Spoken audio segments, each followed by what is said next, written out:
दोस्तों नमस्कार। लोकसभा चुनाव 2024 का जनादेश आ चुका है। सारी प्रक्रियाएं समाप्त हो चुकी हैं और इस बार जनता ने 2019 के मुकाबले अलग जनादेश दिया है। हालांकि बहुमत एनडीए को पुनः एक बार मिला है।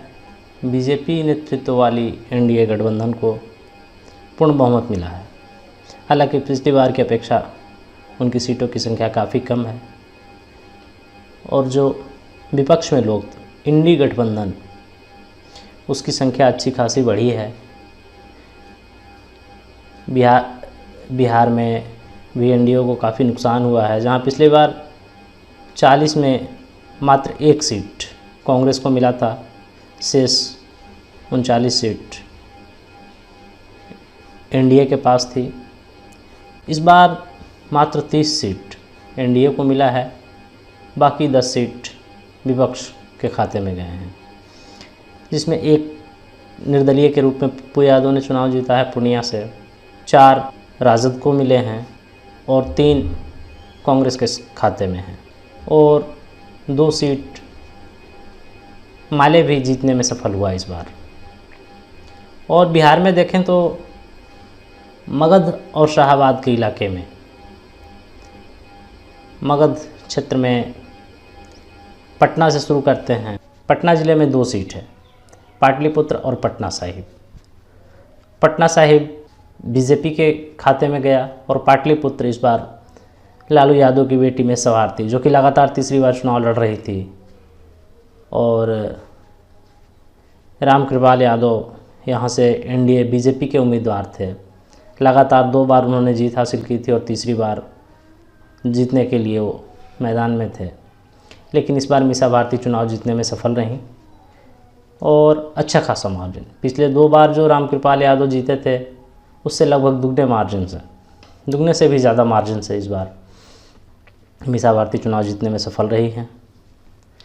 तो पाटलिपुत्र, जहानाबाद, जहाँ से पिछली बार जदयू ने जीत हासिल किया था और काफ़ी जीत का अंतर काफ़ी कम था, तो पहले से कयास लगाए जा रहे थे। और वहाँ जदयू के जो उम्मीदवार थे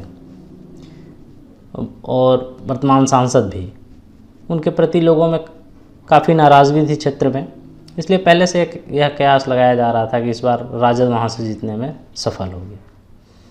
औरंगाबाद में भी लगातार 2 बार के सांसद इस बार भी तीसरी बार चुनाव जीतने के लिए बीजेपी के टिकट पे चुनाव लड़ रहे थे और उनके विरोध में वहाँ से इस बार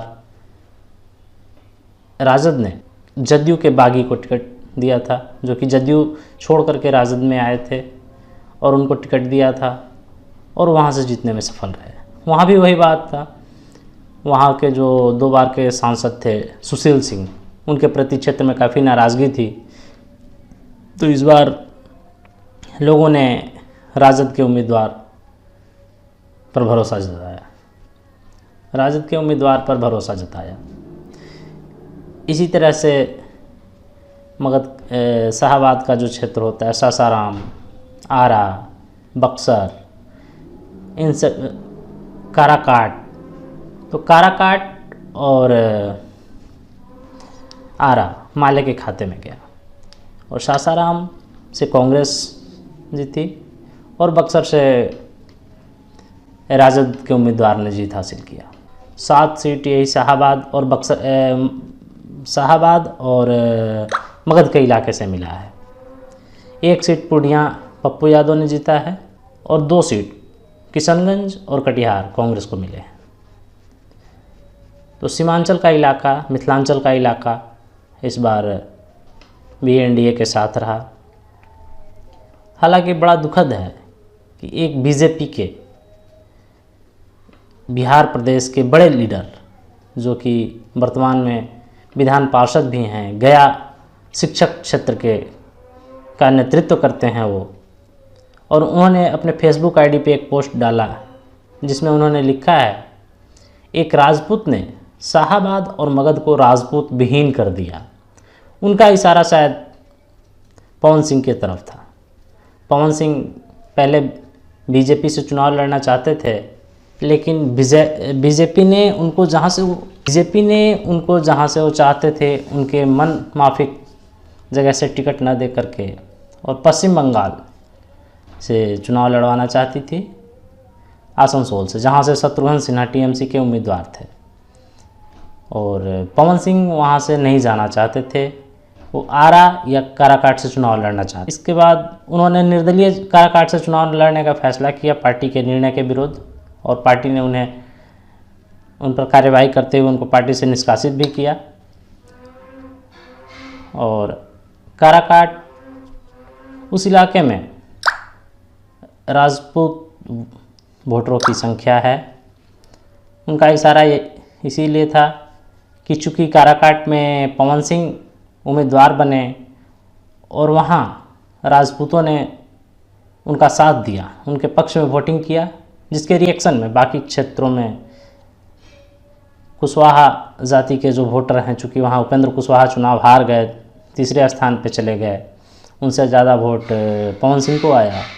उनका यही आशय है कि यदि पवन सिंह चुनाव नहीं लड़ते वहाँ से तो वह वोट उपेंद्र कुशवाहा को जाता, और दूसरे जगह में जो हमारे कैंडिडेट हारे, आर.के. सिंह हार गए, सुशील सिंह हार गए, तो वहाँ कुशवाहा वोटर हमारे बीजेपी के वोटर को सपोर्ट करते, वोट करते। लेकिन चूँकि काराकाट में पवन सिंह के स्वजातीय ने उपेंद्र कुशवाहा को वोट नहीं किया, इसलिए उपेंद्र कुशवाहा के स्वजातीय ने बाकी जगहों पे हमें बीजेपी को वोट नहीं किया।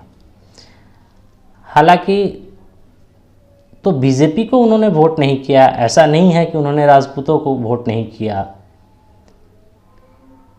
तो राजपूत विहीन कहना, बीजेपी विहीन कह सकते हैं, लेकिन राजपूत विहीन, मगध और शाहाबाद को राजपूत विहीन कर दिया। हमने देखा कि बक्सर से सुधाकर सिंह ने जीत हासिल की है इस बार राजद के टिकट पे, और ये बहुत ही ओछी सोच है। यानी बीजेपी एक रूप में यह भी कह सकते हैं कि बीजेपी यह स्वीकार करती है कि वो वोट के नाम, विकास के नाम पे वोट नहीं मांग रही थी, वह जाति और धर्म के नाम पे वोट मांग रही थी।